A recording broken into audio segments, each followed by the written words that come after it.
Hello എല്ലാവർക്കും നമ്മുടെ പുതിയൊരു വീഡിയോയിലേക്ക് സ്വാഗതം. അപ്പോൾ ഇന്ന് നമുക്ക് മാങ്ങ അച്ചാർ നല്ല ടേസ്റ്റിൽ എങ്ങനെ ഉണ്ടാക്കാമെന്ന് നോക്കാം. ഞാൻ അച്ചാർ സെയിൽ ചെയ്യുന്ന സമയത്ത് കുറേ പേര് പറഞ്ഞ് വീണ്ടും വാങ്ങിച്ചിരുന്ന ഒരു അച്ചാറാണിത്. അപ്പോൾ നല്ലൊരു ടേസ്റ്റാണ് ഇതിന്. ഇതിൽ ഞാൻ അച്ചാർ പൊടി ഒന്നും ചേർത്തിട്ടില്ല. അപ്പോൾ അതെങ്ങനെ ഉണ്ടാക്കുന്നതെന്ന് കാണുന്നതിന് മുന്നേ നമ്മുടെ ചാനൽ മറക്കാതെ എല്ലാവരും സബ്സ്ക്രൈബ് ചെയ്തിട്ട് ബെല്ലൈക്കൺ കൂടെ ഒന്ന് എനേബിൾ ചെയ്ത് വെക്കണേ. അപ്പോൾ നമുക്ക് ഈ അച്ചാർ എങ്ങനെ ഉണ്ടാക്കുന്നത് നോക്കാം. 2 മാങ്ങയാണ് ഞാനിവിടെ എടുത്തിട്ടുള്ളത്. അത് നന്നായിട്ട് കഴുകി വൃത്തിയാക്കിയിട്ട് കട്ട് ചെയ്തെടുത്തിട്ടുണ്ട്. ചെറുതുമല്ല എന്നാൽ വലുതുമല്ല, മീഡിയം സൈസിലാണ് കട്ട് ചെയ്തിട്ടുള്ളത്. ഇനി നമുക്കതിലേക്ക് 2 സ്പൂണ് ഉപ്പിട്ട് കൊടുക്കാം. അപ്പോൾ 2 സ്പൂൺ ഉപ്പിട്ട് കൊടുത്തിട്ടുണ്ട്. ഇനി നമുക്കതൊന്ന് നന്നായിട്ട് മിക്സ് ചെയ്തിട്ട് ആ മാങ്ങയിലൊക്കെ ഉപ്പ് പുരണ്ട് വരണം. അപ്പോൾ അത്രയും നേരം ഒന്ന് മിക്സ് ചെയ്തിട്ട് നമ്മളൊരു ഇത്തിരി സുർക്ക അതിലേക്ക് ഒഴിച്ച് കൊടുത്തിട്ട് അതൊന്ന് അവിടെ മാറ്റി വെക്കണം കേട്ടോ. കുറച്ച് ടൈം നമുക്ക് ബാക്കിയുള്ള ഇൻഗ്രീഡിയൻസ് ഒക്കെ തയ്യാറാക്കുമ്പോഴേക്ക് അത് ആയി കിട്ടും. ഇനി നമ്മളൊരു 10-11 വെളുത്തുള്ളിയുടെ അല്ലിയാണ് എടുത്തിട്ടുള്ളത്. പിന്നെ നമുക്കൊരു ചെറിയൊരു കഷ്ണം ഇഞ്ചി വേണം. പിന്നെ പച്ചമുളക് കേട്ടോ, ഞാൻ വീട്ടിൽ തന്നെ ഉണ്ടായിട്ടുള്ള മുളകാണ് എടുക്കുന്നത്. കുറച്ച് കാന്താരി മുളകും ഉണ്ടായിരുന്നു. അപ്പോൾ അത് ഞാൻ അച്ചാറിലേക്കല്ല, എന്നാലും ജസ്റ്റ് ആ കാന്താരി മുളകും കൂടെ പൊട്ടിച്ചെടുക്കുന്നുണ്ട് കേട്ടോ. ചെറിയൊരു മരമാണ് ഈ കാന്താരി മുളക്. അപ്പോൾ അതിൽ തന്നെ കുറേ ഉണ്ടായിട്ടുണ്ട്. അപ്പോൾ അങ്ങനെ ആ മുളകും എടുത്തിട്ടുണ്ട്. നമുക്ക് അച്ചാറിലേക്ക് സാധാ പച്ചമുളക് ഇടാം. അപ്പോൾ നമുക്ക് ചെറുതായിട്ട് കട്ട് ചെയ്തെടുക്കണം. ഇനി നമുക്ക് ഈ വെളുത്തുള്ളി ചെറുതാക്കിയിട്ടൊന്ന് നീളത്തിൽ കട്ട് ചെയ്യാം. ഇഞ്ചി നമുക്ക് നല്ല ചെറുതാക്കിയിട്ട് കട്ട് ചെയ്തെടുക്കാം. പിന്നെ കുറച്ച് അധികം കറിവേപ്പിലയും കൂടെ എടുത്തിട്ടുണ്ട്. അപ്പോൾ ഇത്രയും സാധനങ്ങളൊക്കെ റെഡിയാക്കുന്ന ടൈം മതി നമുക്ക് ഈ ഒരു മാങ്ങ ഉപ്പ് പിടിക്കാൻ വെക്കാൻ. ഇനി നമ്മൾക്ക് കുറച്ച് കാര്യങ്ങൾ കൂടി ചെയ്യാനുണ്ട്. അപ്പോൾ അതും കൂടി കഴിയുമ്പോഴത്തേന് മാങ്ങ ഏകദേശം റെഡിയാവും. ഇനി ഒരു പാൻ അടുപ്പത്ത് വെച്ചിട്ട് അത് ചൂടാകുന്ന ടൈമിൽ 1 സ്പൂണ് ഉലുവയും 1 സ്പൂണ് കടുകും ഒന്ന് പൊട്ടിച്ചെടുക്കണം. അധിക നേരം വെക്കരുത്. അതുപോലെ തന്നെ ലോ ഫ്ലെയിമിൽ വെച്ചിട്ട് വറുത്തെടുക്കുക, അല്ലെങ്കിൽ അത് പെട്ടെന്ന് കരിഞ്ഞു പോകും. അപ്പോൾ ഇതൊക്കെ ഒന്ന് പൊട്ടി തുടങ്ങുന്നുണ്ട്. കളറൊക്കെ മാറിയിട്ടൊന്ന് പൊട്ടി തുടങ്ങുന്ന സമയത്ത് അത് നമുക്കൊന്ന് ചൂടാറാനായിട്ട് വെക്കാം. പിന്നെ നമുക്ക് സ്റ്റവ് ഓണാക്കിയിട്ട് ഒരു പാൻ വെച്ചിട്ട് ഇതിലാണ് നമ്മൾ അച്ചാർ ഉണ്ടാക്കിയെടുക്കുന്നത്. അതിലേക്ക് ഞാനിവിടെ വെളിച്ചെണ്ണയാണ് ചൂടായ സമയത്ത് ഒഴിച്ചു കൊടുക്കുന്നത്. കുറേ അച്ചാറുണ്ട്, അധിക ദിവസം വെക്കേണ്ടതുണ്ടെങ്കിൽ നിങ്ങൾ നല്ലെണ്ണ യൂസ് ചെയ്യുക. കാരണം വെളിച്ചെണ്ണ അധിക നാൾ വെക്കുമ്പോഴേക്ക് കേടുവരും. ഇനി നമുക്ക് ആ ഒരു വെളിച്ചെണ്ണയിലേക്ക് ചൂടായ സമയത്ത് ആ വെളുത്തുള്ളിയും ഇഞ്ചിയും അതിലേക്ക് ഇട്ട് കൊടുത്തിട്ട് ഒന്ന് ഇളക്കി കൊടുക്കണം. ഇനി അപ്പോൾ തന്നെ നമുക്ക് അരിഞ്ഞു വെച്ചിട്ടുള്ള മുളകും അതിലേക്ക് ചേർത്ത് കൊടുക്കാം. പച്ചമുളക് ചേർത്ത് കൊടുക്കാം.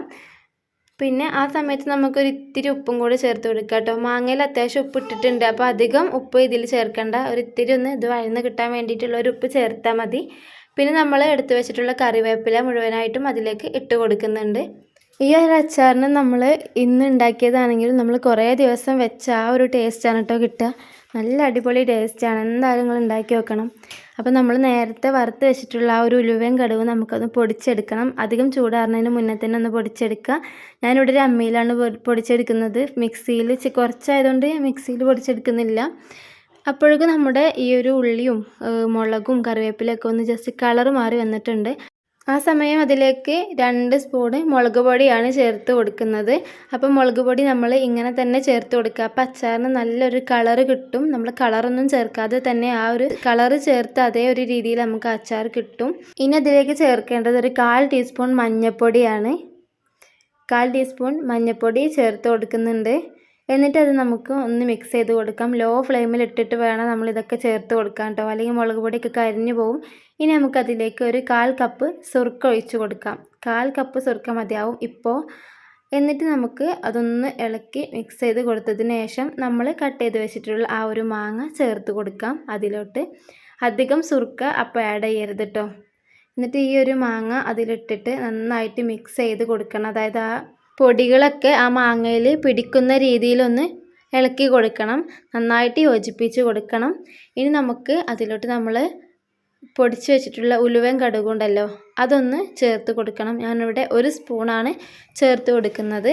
കുറച്ചും കൂടി മാങ്ങയൊക്കെ ഉണ്ടെങ്കിൽ 2-3 സ്പൂണൊക്കെ ആഡ് ചെയ്ത് കൊടുക്കാം.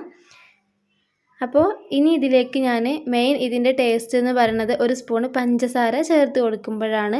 അപ്പോൾ നിങ്ങൾക്ക് മധുരം അധികം ഇഷ്ടമാണെങ്കിൽ കുറച്ചും കൂടി പഞ്ചസാര ചേർത്ത് കൊടുക്കാം. അപ്പോൾ ഇവിടെ മക്കൾക്കൊക്കെ മധുരം ഉള്ളതാണ് ഇഷ്ടം. അപ്പോൾ ഞാനിതിൽ 2 സ്പൂണ് പഞ്ചസാര ഇട്ട് കൊടുത്തിട്ടുണ്ട്. ഇങ്ങനെ ചെയ്യുമ്പോൾ നല്ലൊരു ടേസ്റ്റി അച്ചാറിന് കിട്ടും. അധികം മധുരം ഉണ്ടാവില്ല കേട്ടോ.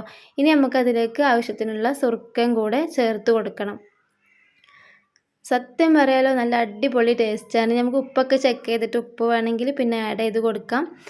കാരണം നമ്മൾ മാങ്ങയിലൊക്കെ ഉപ്പിട്ടതാണ്. ഇനി നമുക്കിതൊന്ന് കുറച്ച് ടൈം ഒന്ന് അടച്ച് വെക്കാം. ഒരു 2-3-4 മിനിറ്റ്, അതിലധികം വെക്കണ്ട. അത്ര വെക്കുമ്പോഴേക്ക് തന്നെ നമ്മുടെ അച്ചാർ റെഡിയാവും. ഞാൻ ഉപ്പ് പിന്നെ ആഡ് ചെയ്ത് കൊടുത്തിട്ടുണ്ട്. ഉപ്പ് കുറച്ച് കുറവുണ്ടായിരുന്നു, അപ്പോൾ ഉപ്പ് ആഡ് ചെയ്ത് കൊടുത്തിട്ടുണ്ട്. അപ്പോൾ നമ്മൾ അടച്ച് വെച്ചിട്ട് ഒരു 4-5 മിനിറ്റ് വെക്കാം. ഇതിലേക്ക് കായപ്പൊടി ഉണ്ടെങ്കിൽ നിങ്ങൾക്ക് അത് ചേർത്ത് കൊടുക്കാം കേട്ടോ. ഇവിടെ കുറച്ച് അധികം നാളായിട്ടുണ്ട് ഇത് കൊടുന്നിട്ട്, അപ്പോൾ ഇത് ഡേറ്റ് കഴിഞ്ഞിട്ടുണ്ട് എന്നാണ് തോന്നുന്നത്. അതുകൊണ്ട് ഞാൻ കായപ്പൊടി ചേർത്ത് കൊടുക്കുന്നില്ല. അത് ചേർത്ത് കൊടുക്കണമെന്നില്ല, അല്ലെങ്കിൽ തന്നെ നല്ല ടേസ്റ്റാണ് ഈ ഒരു അച്ചാറിന്. അപ്പോൾ നിങ്ങൾ ഇങ്ങനെ ഒന്ന് ഉണ്ടാക്കി നോക്കൊണ്ടോ, എന്തായാലും നിങ്ങൾ വീണ്ടും വീണ്ടും ഇങ്ങനെ ഉണ്ടാക്കുക. അത്രയും ടേസ്റ്റാണ്. ഞാൻ സെയിൽ ചെയ്ത സമയത്ത് കടയിൽ കൊടുത്തപ്പോൾ അവിടുന്ന് കൂടുതൽ സെയിലായി പോയിരുന്നത് ഈ ഒരു അച്ചാറായിരുന്നു. പിന്നെ അടുത്തുള്ളവരൊക്കെ പറഞ്ഞ് വാങ്ങിയതും ഈ ഒരു മാങ്ങ അച്ചാർ തന്നെ ആയിരുന്നു. ചെറിയൊരു മധുരമൊക്കെ ഉള്ളതുകൊണ്ട് കുട്ടികൾക്കൊക്കെ നല്ല ഇഷ്ടപ്പെടും. പിന്നെ നമുക്ക് ചോറൊക്കെ കഴിക്കുമ്പോൾ ഈ ഒരു അച്ചാർ ഉണ്ടെങ്കിൽ വേറെ ഒന്നും വേണ്ട, അത്രയും ടേസ്റ്റ് ഉണ്ട് ചോറിലേക്കൊക്കെ കഴിക്കാൻ വേണ്ടിയിട്ട്. അപ്പോൾ നിങ്ങൾക്ക് ഈ ഒരു വീഡിയോ ഇഷ്ടപ്പെട്ടെന്ന് വിചാരിക്കുന്നു. എന്തായാലും ട്രൈ ചെയ്ത് നോക്കാൻ മറക്കരുത്. പിന്നെ ഇതുപോലുള്ള വീഡിയോക്കൊക്കെ വേണ്ടിയിട്ട് നമ്മുടെ ചാനൽ എല്ലാവരും മറക്കാതെ ഒന്ന് സബ്സ്ക്രൈബ് ചെയ്തേക്കണേ. ബെല്ലൈക്കൺ കൂടി എനേബിൾ ചെയ്ത് വെക്കുക. ഇഷ്ടപ്പെട്ട തീർച്ചയായിട്ടും ഒരു ലൈക്ക് കൊടുക്കുക. അതുപോലെ തന്നെ നിങ്ങളുടെ അഭിപ്രായങ്ങളും നിർദ്ദേശങ്ങളൊക്കെ കമൻ്റായിട്ട് അറിയിക്കുക. അപ്പോൾ ഇൻഷാ അല്ലാഹ് അടുത്തൊരു വീഡിയോയിൽ കാണാം കേട്ടോ.